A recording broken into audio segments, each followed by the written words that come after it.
we have news. It's been someone tweeted this to me. It's been a peak America day. And they tweeted that to me just before the show when we were discussing 4 shooting incidents that happened today. 3 of which appear to be active shooters, scenarios with multiple injuries. One had multiple fatalities. We'll get to all 4 of them today. And the first one, obviously, that we want to discuss is the shooting that occurred this morning, early morning baseball practice for GOP congresspeople, senators, and congressmen. They were preparing for a charity bipartisan baseball game that's scheduled to take place on tomorrow. And at that incident, at that event, rather, several people were shot. 6 people were sent to the hospital, shot, including House Republican leadership, Steve Scalise. He was shot in the hip and he was taken into surgery, and he is reported to being in critical condition after surgery. There was an additional a congressional staffer who was shot, Zach Barth. He was shot in the leg, but he has since been released from the hospital. There was a lobbyist there, a lobbyist for Tyson Foods, Matt Mika. He was shot and released. Actually, he has not been released. He's in critical condition, out of surgery, however.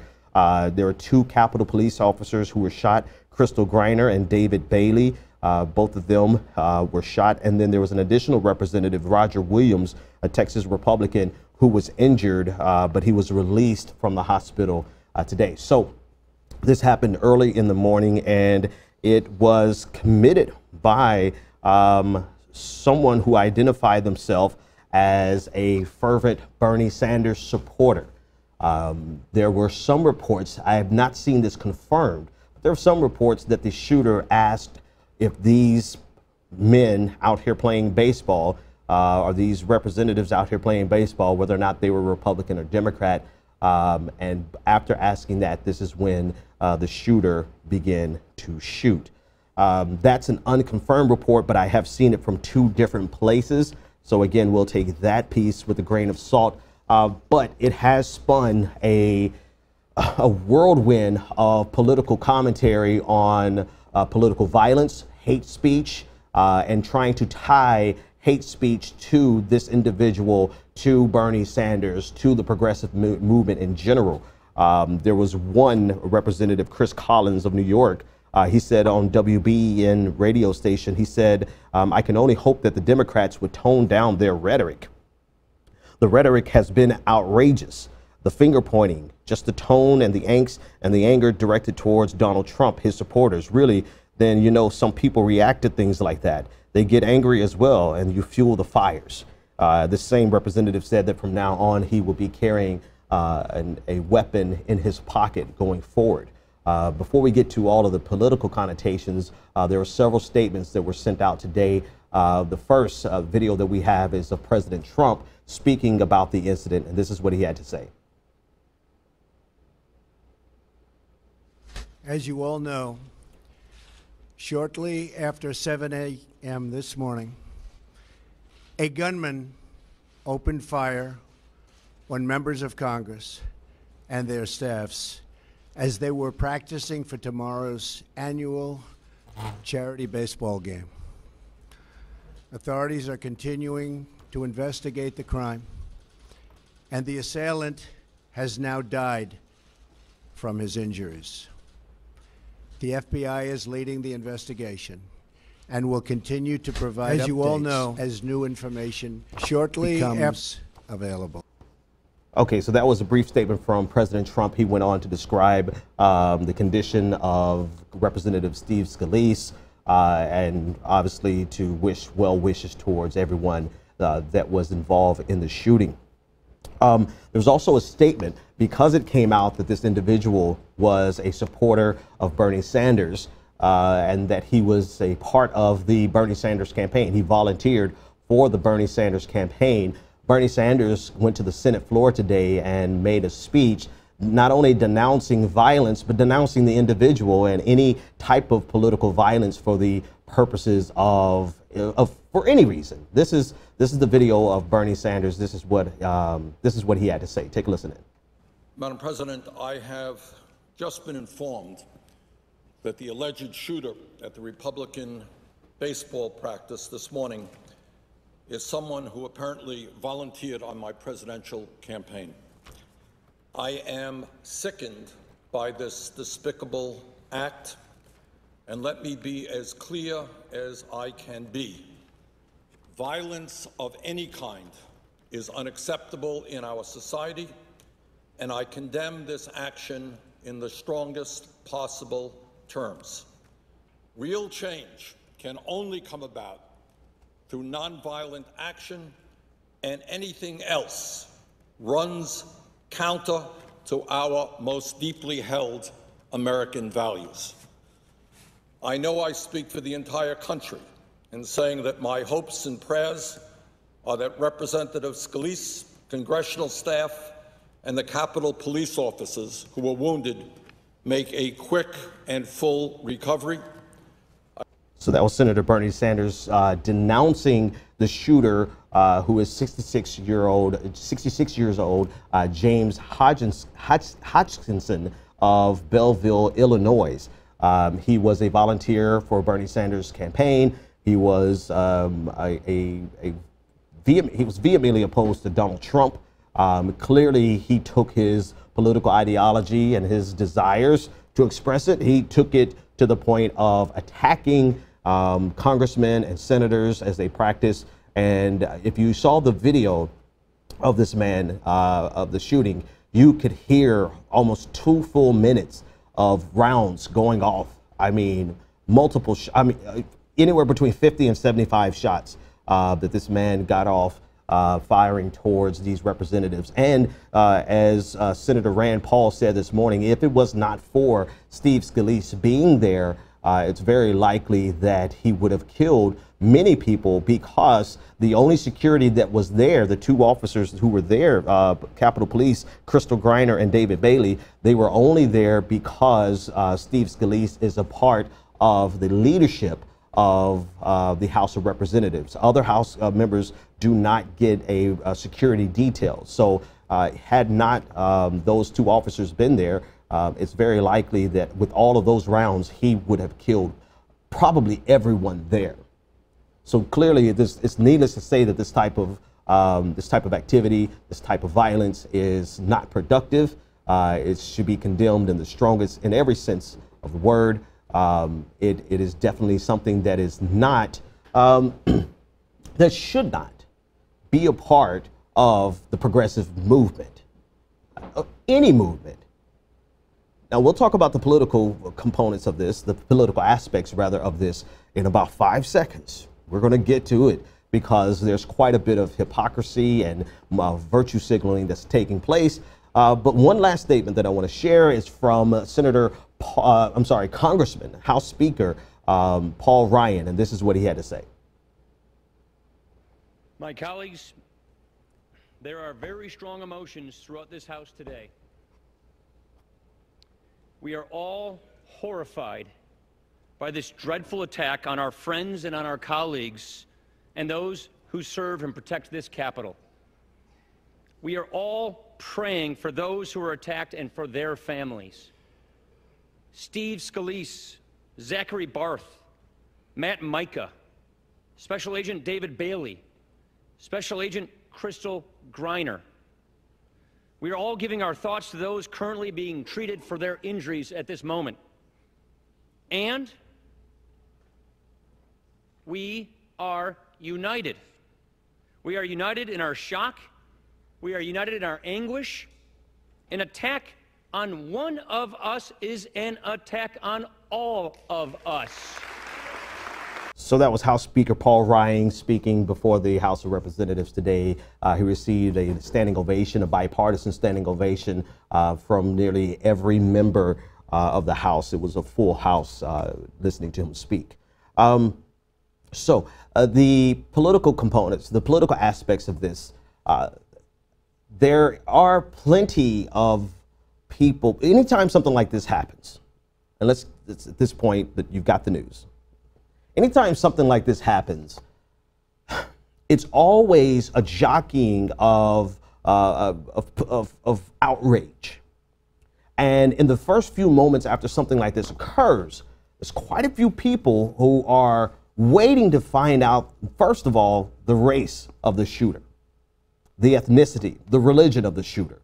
Because in those first few moments, we want to know, was it a black person? Was it a Muslim? How? Because that defines how we can spin it.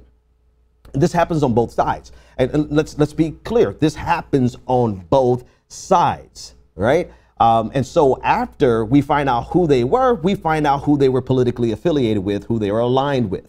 And in most cases, you could find some type of political alignment, some type of political affiliation with which now we can use it as a political tool in and of itself to forward our agenda or their agenda, depending on who the culprit actually is. Now, anybody watching this is saying, oh, no, we don't do that. I don't care if you're progressive and you roll with me every single day and we're friends on Twitter. Stop lying. We do it. They do it. Everybody does it. And that is the climate across the country, politically speaking. And we want to see who the shooter was. We want to know what their religion was. And we want to know what their political affiliation was so that we can properly position ourselves for the ensuing arguments that are going to come. Here's what's never going to come. What's never going to come of any of these conversations are conversations about gun control, gun safety, reducing these types of incidents from happening in the first place. And the way we prevent that from happening is by figuring out how we can spin this politically. And we've seen in past incidents, we've seen in so many past incidents, it doesn't matter how grim of an incident it is, Republicans, and here, I'm getting ready to do exactly what I'm talking about, right? I'll keep it 100 with you. We have seen in so many incidents that no matter how grim it is, Republicans refuse to have a conversation on gun violence. And before I go any further, this has been a day of gun violence, politically motivated, domestic violence oriented. It doesn't matter. It's still gun violence. Earlier today, there was a shooting, a UPS shooting, where a UPS driver armed with a handgun opened fire at the UPS packaging center in San Francisco on today. He killed 3 people and then he killed himself. The victim, the gunmen, they were all company drivers. They were there at work, and this man opened fire and eventually killed himself. A day of gun violence. In Brooklyn, New York today, a man opened fire, just started shooting near Barclays. A day of gun violence. And right now, we're getting reports of an incident at Travis Air Force Base that's taking place as we speak. We have a couple of tweets or messages from the Travis Air Force Base saying that this is a real life situation. This is a real world active shooter incident. And this is what happens every single day in the United States of America. I don't have all the details for the Travis Air Force Base shooting because it's ongoing right now. These are the images on your screen. You see people being evacuated from the Air Force Base, and it was a part of the shopping center component of the Air Force Base. So this has been a day of active shooting. And this is really just another day in America. The only difference is that we have a heightened sense of awareness and outrage because of a particular group of people who rarely see political violence or this type of violence. We had elected officials attacked, and we had elected officials attacked for political reasons. There's no reason or possible way to get around that. But the reality of it is that this type of violence happens every single day in America. And we are so desensitized to it, and we're so used to jockeying positions, political positions, and drawing lines in the sand. We're so used to it that nothing ever gets done about it, particularly in the realm of God. I'm at the point where I think most of us are, where it's hard to be compassionate and empathetic about these types of incidents because we've seen the height of the barbarity that we are willing to embrace in the United States. When the massacre at Sandy Hook Elementary School, we thought for sure that an incident like that would cause us to pause in America and reconsider what we are doing to ourselves by allowing anyone and everyone to get access to guns that would allow this type of tragedy to happen and happen so quickly. We were wrong. We were so wrong that not only did we not have a conversation about it, but key political figures, not elected officials, but celebrities, political celebrities at the time. Joe the plumber said that your dead children doesn't trump my Second Amendment rights. This is how desensitized to gun violence in America we are. And now that this happens to be committed by today, the GOP baseball shooting incident has been committed by a left-leaning liberal, whatever you want to properly identify him as. Now that it's been committed by a person like this, oh, well, now the conversations have totally changed in right-wing circles. Now we want to talk about political speech that's violent. Now Chris Collins wants to say that the Democrats need to tone down their rhetoric. Now we want to talk about unity and why we need it. Paul Ryan, we're unified and we're all together. Together around what, Paul Ryan? Together, what are we unifying around? And what rhetoric needs to change? What rhetoric needs to change? Should we no longer identify the fact that the president of the United States is a liar? Is that something that we should not say for fear of someone hearing the truth? Are we unifying around the fact that we're getting ready to rob 24 million Americans of health care? Or should we not discuss that for fear of someone realizing that's happening and acting out violently? If we're concerned about political rhetoric and speech that leads to violence, what are we going to say? What did the Republicans say about the president of the United States fueling, not very directly fueling political violence himself? One thing I was proud of today was the fact that Bernie Sanders came out and in no uncertain terms condemned this violence. And I am still waiting on the president of the United States to condemn the killings that took place by his supporters. And it's not a matter of trying to find an equivalence or trying to find a way to be outraged. It is a reality. It is a reality. So drenched. America is so drenched with political violence every single day from right-wing white nationalists that we barely even notice. It is completely proper and it's completely expected and proper for us to condemn the violence that was done in the name of progressivism. It should be condemned. It has been condemned, and we will continue to condemn it. And it's completely proper for this to be on the news, all over the news.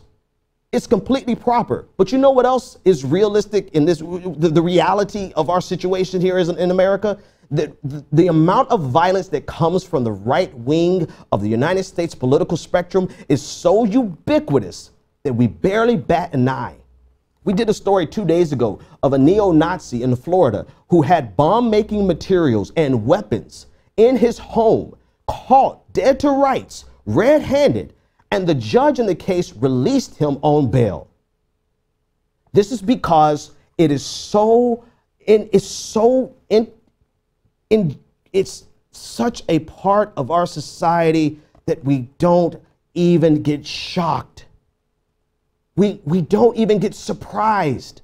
It's the baseline. It's the default setting. This is where we start our day in America. We start our day in America fully aware that the most violence that occurs, the most political violence that occurs at the hands of right-wing domestic terrorists. And yet today and tomorrow, rightfully so, we will be outraged about this incident of this lone shooter, this incident of left-wing terrorism. But then we'll wake up on Monday next week and have another story of someone being killed in the name of right-wing conservative white nationalist terrorism.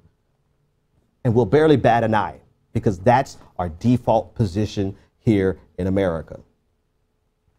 A few more things that I'll say about this, and I want you to weigh in on the discussion, 857-600-0518. Incidents like this always tend to rally people around the victims, rightfully so. We're not going to condemn that. We're not going to challenge that. That's what happens, and that's what should happen. However, we need to be fully mindful of what these people want to do to America. And if we're talking about unity, I'm sorry if my compassion level is so low that I do not believe that a single Democrat should be talking about unity with the Republicans because of today's events, because unity with the Republicans includes gutting health care for 24 million Americans. It's literally going to put 24 million more Americans off of health care. That is not something that, no matter how bad today's event was, that is not something that we can unify around. And we need to keep our wits about us, be respectful to what happened, be cognizant of what happened, wish them well, but we will not unify with you because of this event to hurt 24 million more Americans. You do not get a pass in that way. And if Democrats are so thrown off by today's events that they cannot keep the eye on the ball and realize that we need to protect 24 million more Americans, then we need to have a conversation about their ability to lead in tumultuous times.